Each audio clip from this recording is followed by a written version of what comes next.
Hello guys, आप सभी का एक बार फिर से स्वागत है आपके YouTube channel flying shot and zone में। सो गाइस, आज हम बात करेंगे एम्स में निकली भर्ती के बारे में। एक्चुअली आपने अभी हाल फिलहाल में मैंने भी कई वीडियोस बनाई हैं जिसमें जो एम्स हैं अलग अलग स्टेट्स में अलग अलग हैं और सब एक सुबॉर्डिनेट डिपार्टमेंट है और जो इसका हेडक्वार्टर आप ये मान के चल सकते हैं कि न्यू दिल्ली में है। तो जितनी भी रिक्रूटमेंट थी वो सब इनिशियल थी, यानी कि पोस्टें कितनी हैं, क्या क्वालिफिकेशन है और कैसा आपका एग्ज़ाम होगा ये नहीं था उसमें। तो अब जो है all India institute of medical sciences new Delhi ने जो एग्ज़ामिनेशन सेक्शन है इसने इन सभी एम्स की एक कंबाइंड एडवर्टीज़मेंट रिलीज़ की है। ना केवल कंबाइंड एडवर्टीज़मेंट रिलीज़ की है, यानी कि इसमें आपका जो एडमिट कार्ड जो है जिस दिन पब्लिश होगा वो भी अनाउंस कर दिया है, यानी कि आपके दिसंबर में एग्ज़ाम होंगे या जनवरी के शुरू के वीक में होंगे, ये भी डिसाइड कर दिया गया है। हो सकता है इसमें डेट हो, मैंने अभी पढ़ा नहीं है इसे डिटेल्ड में, लेकिन चलिए मैं इसमें आपको मेन चीज़ें बता दूं। सबसे पहली चीज़ तो देखिए, इसमें फ़ीस बहुत हाई है।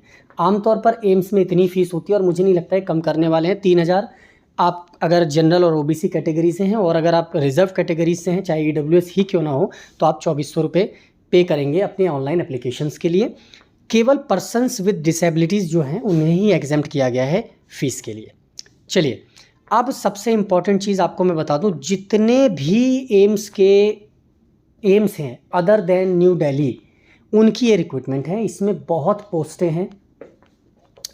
मैं पोस्टों पे जाऊं उससे पहले जितने भी आपने एडवर्टीजमेंट हैं आमतौर पर देख लिए होंगे। मैंने लगभग सभी की वीडियो बना दी थी जितने भी एम्स की रिक्रूटमेंट निकली थी, लेकिन उसमें एक चीज़ कॉमन नहीं थी, वो है आपका एग्ज़ाम। तो देखिए, एग्ज़ाम आपका जो है वो सीबीटी एक होगा, एक पार्ट में सीबीटी होगा, दूसरा आपका डोमेन स्पेसिफिक, यानी कि अगर आपके किसी पोस्ट पे मेडिकल टर्मिनोलॉजीज़ हैं यानी मेडिकल टर्म से रिलेटेड है वो होंगे, और अगर आप शॉर्ट हैंड वगैरह से देते हैं तो शायद मुझे लगता है उसमें होना चाहिए, क्योंकि डोमेन स्पेसिफिक आपका एग्ज़ाम होगा। तो चलिए, पहला जो आपका टायर है सीबीटी का, यानी पहला जो सेक्शन है वो जनरल है। इसमें आपका 10-10 के 4 सेक्शन होंगे, जिसमें intelligence, general intelligence and reasoning, general awareness, quantitative aptitude और इंग्लिश या फिर हिंदी। अगर आप हिंदी स्टेनो से अप्लाई करते हैं या हिंदी की टाइपिंग से अप्लाई करते हैं, जैसे भी हैं, तो आप इसमें चूज़ कर सकते हैं 10 नंबर का, ठीक है।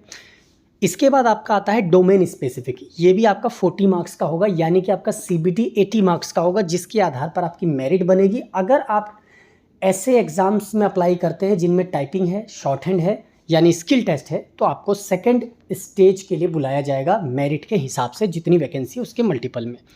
देखिए, इसमें एक और इम्पॉर्टेंट चीज़ है कि नेगेटिव मार्किंग नहीं है। 1 नंबर का एक क्वेश्चन होगा, यानी 80 मार्क्स का आपका टोटल क्वेश्चन है, नेगेटिव मार्किंग नहीं है। दूसरा, क्वालिफाइंग जो स्टैंडर्ड है मिनिमम, वो भी फिक्स है।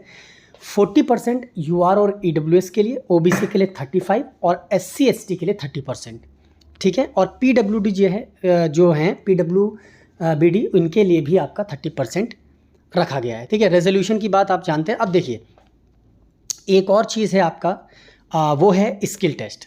देखिए, स्किल टेस्ट में आपका क्या है कि जो भी टायर 1 में पास होगा उसे स्किल टेस्ट के लिए बुलाया जाएगा, ठीक है।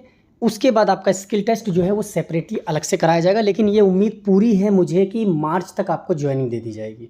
स्किल टेस्ट भी करा लिया जाएगा मार्च के आसपास में, यानी इलेक्शन से पहले आपको ज्वाइनिंग मिल जाएगी, जो लोकसभा का होने वाला है। No objection certificate for government servant. चलिए, अब हम बात करते हैं इसमें कि आपका एप्लीकेशन कब से स्टार्ट हो रहा है।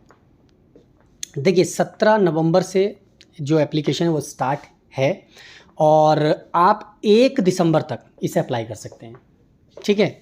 1 दिसंबर तक आप इसे अप्लाई कर सकते हैं, ठीक है। 6 और 7 को आपको एडिट पैनल दिया जाएगा, यानी अगर आपने कोई गलती करी है, जो आमतौर पर अब हर एप्लीकेशन फॉर्म्स में दे दिया जा रहा है, तो वो आप कर सकते हैं, ठीक है। और इसके बाद हम एक चीज़ और बात करें। देखिए, एज रिलैक्सेशन जो है वो एज़ पर दी जो भी इसमें नॉर्म्स हैं या कैटेगरी है उसके हिसाब से दिया गया। चलिए, बात करते हैं वैकेंसी कितनी है, ठीक है। और हम केवल मैं नॉन टीचिंग की बात करूँगा। देखिए, इसमें टोटल मिला के 14 जो एम्स हैं अलग अलग स्टेट्स के, वो इसमें इन्वॉल्व हैं, ठीक है। इसमें एडमिनिस्ट्रेटिव असिस्टेंट एडमिनिस्ट्रेटिव असिस्टेंट, ठीक है। इसकी आपका जो लेवल है 7 है, 21 से 30 इसकी एज है, और इसमें ग्रेजुएशन आपकी ज़रूरी है, दैट्स इट, ठीक है।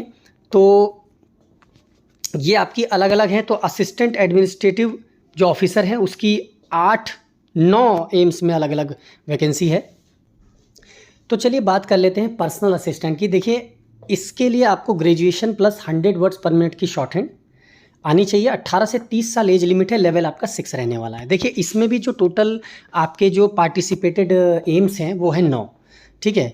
तो इसमें आप प्रिंसिपल के पीए बनेंगे आमतौर पर, और कुछ में तो आप डायरेक्टली इसमें दे भी रखा है कि आप प्रिंसिपल बनेंगे, प्रिंसिपल के पीए बनेंगे, जैसे एम्स कल्याणी में, ठीक है। इसके बाद आपका आता है प्राइवेट सेक्रेटरी।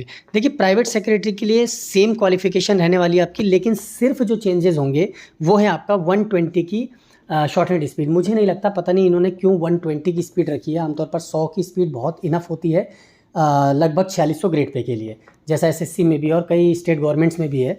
लेकिन इसमें क्यों लिया है मुझे नहीं पता, लेकिन आपको 120 की शॉर्ट हैंड जो है वो देनी पड़ेगी। 7 मिनट्स के डिक्टेशन होगी। और हाँ, इसमें टोटल 10 वैकेंसी है और पार्टिसिपेटेड जो एम्स है वो है 5, ठीक है। तो इसमें टोटल 10 वैकेंसी और ये अच्छी खासी वैकेंसी है अगर हम प्राइवेट सेक्रेटरी पोस्ट की बात करें तो। चलिए इसके बाद आपका स्टेनोग्राफी पोस्ट की भी हम बात कर लेते हैं। चलिए स्टेनोग्राफर की बात करें तो स्टेनोग्राफर की जो पोस्टें हैं उसके लिए 27 साल आपकी अपर एज लिमिट है। लेवल 4 रहने वाला है 2400 ग्रेड पे। 12वीं प्लस 80 वर्ड्स पर मिनट, ये आपकी एसेंशियल क्वालिफिकेशन में है, यानी 80 वर्ड्स पर मिनट में आपको शॉर्ट हैंड क्लियर करनी है। देखिए इसमें जो पार्टिसिपेटेड जो एम्स हैं वो टोटल 12 हैं, ठीक है। तो लगभग सभी एम्स में आपकी स्टेनो की वैकेंसी है। सो गाइज बाकी जो वैकेंसीज़ हैं वो आप इस पीडीएफ में आपको ऑनलाइन मिल जाएगा, या एम्स की न्यू दिल्ली साइट पे आप जाएंगे एग्जामिनेशन सेक्शन पे तो वहाँ पर ही मिल जाएगा, तो वहाँ पर जाकर आप देख लीजिएगा, ठीक है। वरना वीडियो ये बहुत बड़ी हो जाएगी अगर मैं सभी को डिटेल में बताता रहूँगा। सो गाइज अगर ये वीडियो इन्फॉर्मेशन आपको अच्छी लगी हो लाइक और शेयर जरूर कर देना। अगर आप चैनल पर नए, चैनल को सब्सक्राइब जरूर कर लें। Thank you so much.